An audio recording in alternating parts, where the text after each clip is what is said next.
संकल्प में तो बहुत कुछ छिपा हुआ है।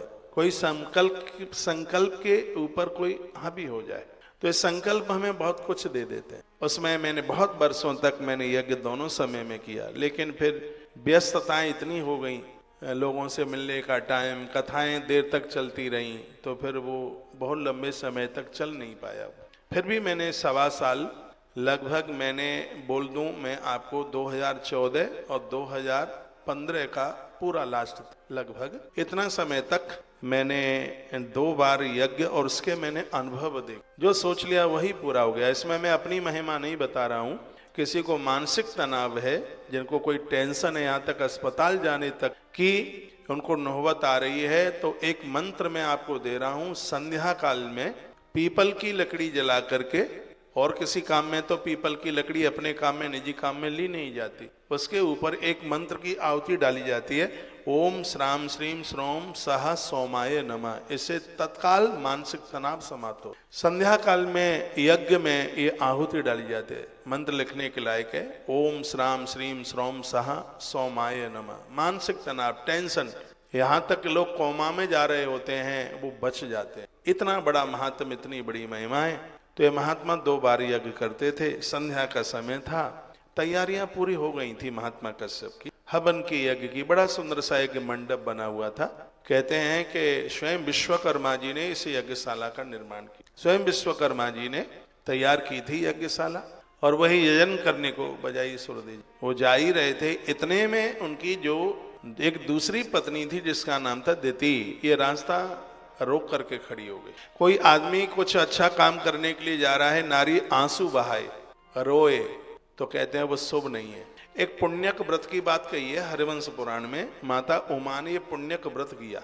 उस पुण्यक व्रत में लिखा हुआ है कि व्रत वाले दिन यदि दुख से यदि कोई नारी रोती है, आंसू बहाती है, उसका व्रत तत्काल खंडित हो जाता है। पुण्य तो मिलता नहीं, अपराध और हो जाता है। ये इसी ग्रंथ में लिखा है। चाहे तो कथा आज आ जाएगी या कल आ जाएगी। पुण्यक व्रत माता उमा ने किया। वो इंद्राणी को सुना रही थी, सब देवियां आई थी, देवताओं की पत्नी आई, तो मैया ने खुद सुनाया कि व्रत वाले दिन यदि स्त्री दुख के आंसू बहाती है, रोती है, तो उसका संपूर्ण व्रत खंडित हो जाता है। चाहे आप एकादशी कर रही हो और चाहे कर रही हो आप करवा चौथ, चाहे हो रही हो छठी पूजा, कोई भी व्रत है, यदि व्रत वाले दिन आंख में से आंसू निकाले, दुख के आंसू गिरे, चाहे वो लड़ाई से निकले हो, चाहे और कोई ऐसा कोई कारण रहा हो, लड़ाई हुई हो, झगड़ा हुआ हो, घर में कलह किया हो, ये बात नोट करने के लायक है। और उस समय यदि आपकी आंख से आंसू गिरा है तो आपका व्रत खंडित हो, व्रत बचेगा नहीं। लिखने लायक बात है, इसको आप लिख लीजिएगा। और मेरी व्यासपीठ बिना प्रमाण के कभी कोई बात नहीं करती। आप 11 कर रहे हैं, बड़ी बात नहीं है। उस दिन लड़ाई ना हो, झगड़ा ना हो, तो माथा पकड़ करके रोए नहीं है, बड़ी बात है। नहीं तो व्रत वाले दिन ये देवियां बहुत लड़ाई करती है, झगड़ा करती। आदमी ऑफिस में बैठा होता और फोन पर लड़ाई चल रही है, फिर कहेंगे कि हम करवा चौथ हो रही है, कुछ नहीं हो रहा, सब व्रत खंडित है। आप तो इतना पूजा पाठ करते हैं, व्रत करते हैं, परमात्मा इस कलयुग में भी धरती पर आकर के खड़ा हो जाए, लेकिन वो आया नहीं है। इसलिए नहीं आया कि व्रत उपवास तो हो रहा है, उसकी नियम पूर्ति नहीं हो रही है, उसके नियम को पूरा नहीं हो रहा है। कहा गया कि टंकी सुबह से भरी जा रही है, अभी तक भरी नहीं गई, क्योंकि भरने वाले ने ये नहीं देखा कि इसमें सोती है, ये रीति हो रही है, संग संग उसमें छेद है, वो निकल रहा है। और यही आज साधना में, व्रत में यही तो एक बात मैंने अभी बोली है कि आदमी कुछ शुभ कर्म करने को जा रहा हो और नारी क्रोध में आगे खड़ी हो जाए, आंसू बहाए, तो उसके परिणाम अशुभ हो जाएंगे, और इतने अशुभ हो जाएंगे कि उसको झेलना मुश्किल हो। ऐसा दिति के माध्यम से यही हुआ। महात्मा हवन यज्ञ करने के लिए, अपना प्रत्येक दिन की संध्या करने के लिए, वो आहुति डालने के लिए जा रहे थे। और दिति कहती है, मुझे देखो मैं श्रृंगार करके आई हूं, मेरा संग करो। महात्मा ने समझाया, लेकिन पुरुष नारी के सामने हार गया। वहां उसकी एक नहीं चली, आज नहीं, पुरातन काल से।